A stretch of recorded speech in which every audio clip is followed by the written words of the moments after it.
BJP and the Congress are accusing each other that one is worse than the other when it comes to taxation on fuel prices. It is obvious to an observant citizen that both the parties are guilty of overtaxation. Not only that, many of the state governments too are burdening its citizens with excessive taxation on petrol and diesel. For instance, Maharashtra and Madhya Pradesh are charging 26 rupees per litre tax on petrol. Manipur and Andhra Pradesh, 24 rupees. Tamil Nadu, Telangana, Karnataka are charging over 22 rupees per litre on petrol. Then why does Modi get the blame for sky-high fuel prices and not the states? That's because his back-breaking tax increases are unprecedented. Modi has raised fuel taxes over 12 times in the last few years. In 2014, when Modi came into the office, the tax collected on petrol and diesel and natural gas was 74,000 crore rupees. In the financial year 2020-21, central government has collected over 3.5 lakh crore rupees in taxes on petrol and diesel, an increase of almost 600%. Modi tax on petrol went from 9 rupee 48 paise per litre to 32 rupee 90 paise per litre. Modi tax on diesel went from 3 rupees 56 paise per litre to a staggering 31 rupee 80 paise per litre. Modi's tax loot has done immense damage to the country because fuel is the lifeline of all economic activity. Citizens are getting hammered on one side by the state governments and on the other side by the central government. We the people are being used as cash cows that can be milked with no end. I voted for Modi in 2014 under the false hope that he will raise our GDP. Alas, I didn't realize that in Modi's dictionary, GDP stood for gas, diesel and petrol. So you could say that he has delivered on his election promises. Let us compare our fuel prices with prices in our neighboring countries. By the way, Modi achieved a feat that even Indira Gandhi's socialism couldn't achieve. On his watch, the average income of a Bangladeshi has surpassed that of an average Indian. Yes, I am talking about our neighbor, the failed state of Bangladesh. The state which is frequently ravaged by floods, political instability and bitter poverty today is not only wealthier than India on a per capita basis but is also growing faster than India. Wah Modi ji, wah! You have made NRC obsolete. How about this? Maybe it is time for Bangladesh to consider implementing NRC to stop Indians from flocking to its greener pastures. That will be another addition to our Prime Minister's long list of accomplishments. By the way, please realize that Bangladesh hasn't become wealthier, but we Indians have become poorer, thanks to our failed economic policies. Well, let's go back to our neighboring country's fuel prices. While India sells petrol for 100 rupees, Bangladesh sells it for 77. Sri Lanka for 68 and Pakistan for 51. Yes, to Achhe Din, bring him on. So what is BJP's justification for this kind of usurious taxation? Union Petroleum Minister Dharmendra Pradhan said, I accept that current fuel prices are problematic for people, but over 35,000 crore rupees have been spent on vaccines in a year. In such dire times, we are saving money to spend on welfare schemes. For 35 rupees a litre, we are being forced to pay over 100 rupees and we call this saving money? Once upon a time, this was called robbing at gunpoint. I guess times have changed. Let me tell you what saving money is, Mr. Pradhan and Mr. Pradhan Mantri. When you spend less than what you earn, the leftover money is called savings. Due to COVID, the government's earnings have gone down. So like the rest of us have done, why can't the state and central governments do the same and spare us from back-breaking taxes? Mr. Pradhan, taxing us to death is not called savings, it is called taxing us to death. Simple enough concept, no?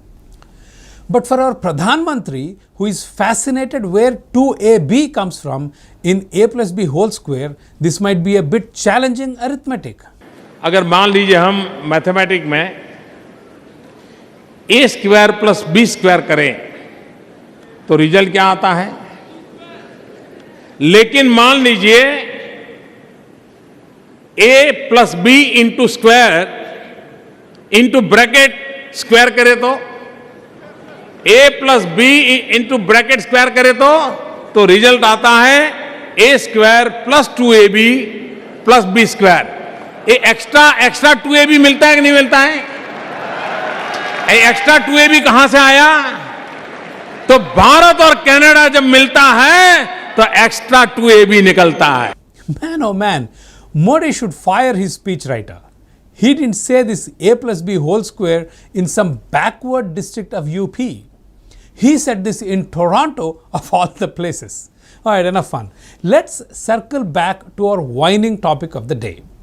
Given the reckless spending of the previous leftist government, people like me hoped that Modi would offer us a better alternative.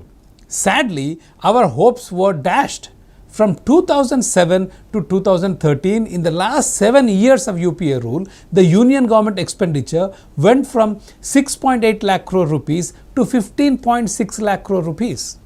Under Modi's watch, from 2014 to 2020, we went from spending 16.6 lakh crore rupees a year to 30.4 lakh crore rupees. Similarly, debt under the last 7 years of UPA rule went from 25 lakh crore rupees to 56 lakh crore rupees. Under Modi's watch, it went from 62 lakh crore rupees to 109 lakh crore rupees. While UPA took on 30 lakh crore rupees of new debt in the last 7 years in office, Modi has taken on 53 lakh crore rupees of debt. Modi ji, is this the minimum government, maximum governance you promised us prior to getting elected?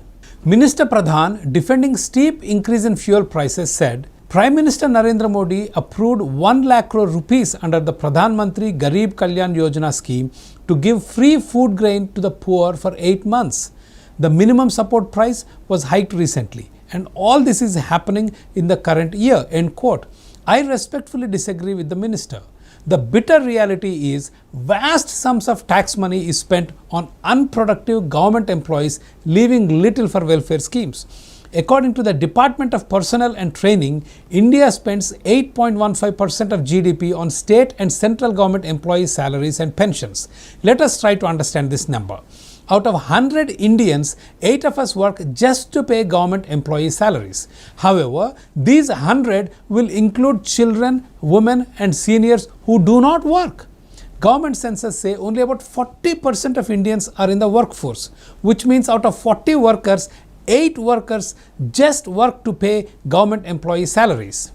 Simplified further, on an average, every 1 in 5 people working in India is working to pay a government employee salary. Let that sink in. 1 out of 5 doctors, 1 out of 5 engineers, 1 out of 5 agricultural laborers, 1 out of 5 electricians, 1 out of 5 businessmen, 1 out of 5 taxi drivers give their entire earnings away to government employees' salary. Wow! As if this is not enough, central government has just hiked the salaries of its employees anywhere from 3,000 to 30,000 rupees a month in the form of DNS allowance. This is on top of 4.5 lakh crore rupees a year we pay these employees through our noses. Central government's tax revenue is 15.4 lakh crore rupees. Almost 30% of the taxes we pay go towards salaries and pensions of employees. As far as welfare schemes are concerned, the government's welfare spend is only a fraction of what it takes from us. What is the point of imposing nearly 200% tax on petrol, 500% tax on alcohol, 28% tax on cement, 18% tax on haircut, 30 to 50% tax on automobiles, and then return a fraction of it in welfare schemes? Wouldn't we be better off keeping our money with ourselves and keeping the government to a bare minimum? You may argue that the government is redistributing wealth. Are they really? To me, it appears that they redistribute the wealth to their own bloated bureaucracy and corrupt politicians.